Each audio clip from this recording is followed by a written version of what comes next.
All right. We are reading Exodus 23. That in, scoot myself forward. All right. A call for justice. You must not pass along false rumors. You must not cooperate with evil people by lying on the witness stand. You must not follow the crowd in doing wrong. When you are called to testify in a dispute, do not be swayed by the crowd to twist justice. Do not slant your testimony in favor of a person just because that person is poor. If you come upon your enemy's ox or donkey that has strayed away, take it back to its owner. If you see that the donkey of someone who hates you has collapsed under its load, do not walk by. Instead, stop and help. In a lawsuit, you must not deny justice to the poor. Be sure never to charge anyone falsely with evil. Never sentence an innocent or blameless person.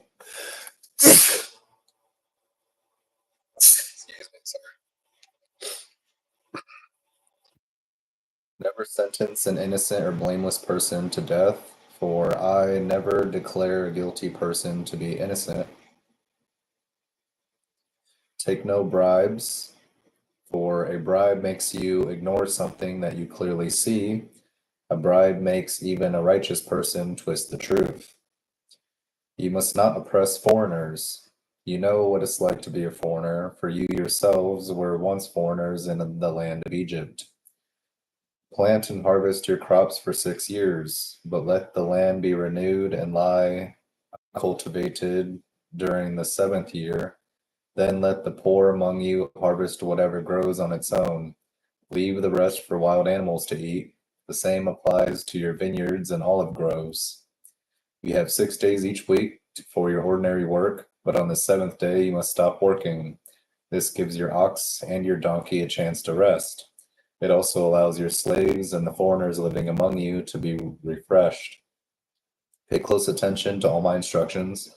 You must not call on the name of any other gods. Do not even speak their names.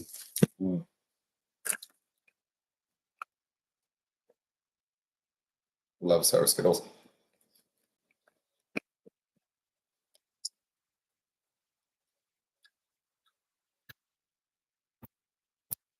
God was being very good to us when he made sour Skittles.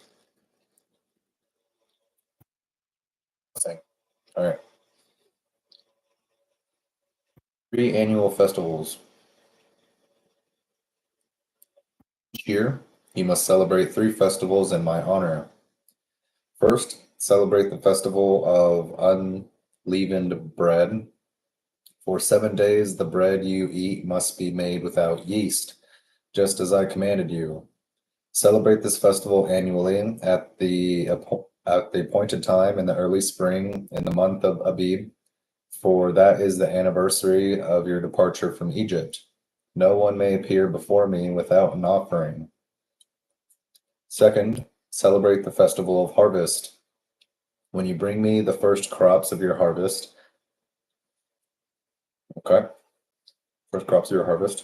Finally, celebrate the festival of the final harvest at the end of the harvest season, when you have harvested all of the crops from your fields.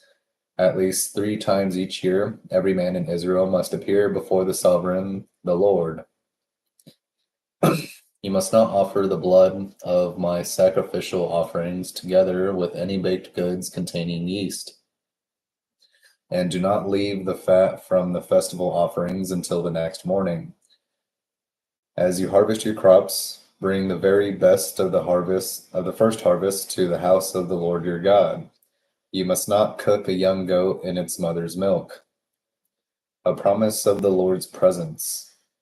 See, I am sending an angel before you to protect you on your journey and lead you to safety to the place I have prepared for you.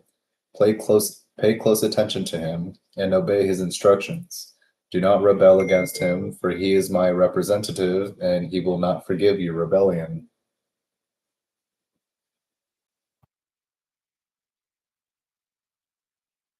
But if you are careful to obey him, following all my instructions, then I will be an enemy to your enemies, and I will oppose those who oppose you. For my angel will go before you and bring you into the land of the Amorites, Hittites, Perizzites, Canaanites, Hivites, and Jebusites, so you may live there, and I will destroy them completely. You must not worship the gods of these nations or serve them in any way or imitate their evil practices. Instead, you must utterly destroy them and smash their sacred pillars. Sorry, 1 second. Should make sure it's not an emergency. Okay. All right. It's a meeting for later. Serve only the Lord your God. If you do, I will bless you with food and water, and I will protect you from illness. There will be no miscarriages or infertility in your land, and I will give you long, full lives. I will send my terror ahead of you and create panic among all the people whose lands you invade. I will make all your enemies turn and run. I will send terror ahead of you to drive out the Hivites, Canaanites, and Hittites. But I will not drive them out in a single year, because the land would become desolate and the wild animals would multiply and threaten you.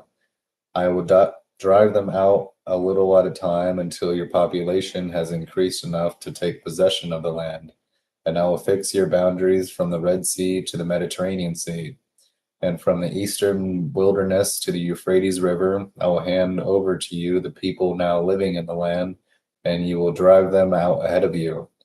Make no treaties with them or their gods. They must not live in your land, or they will cause you to sin against me. If you serve their gods, I will be caught in the trap. You will be caught in the trap of idolatry.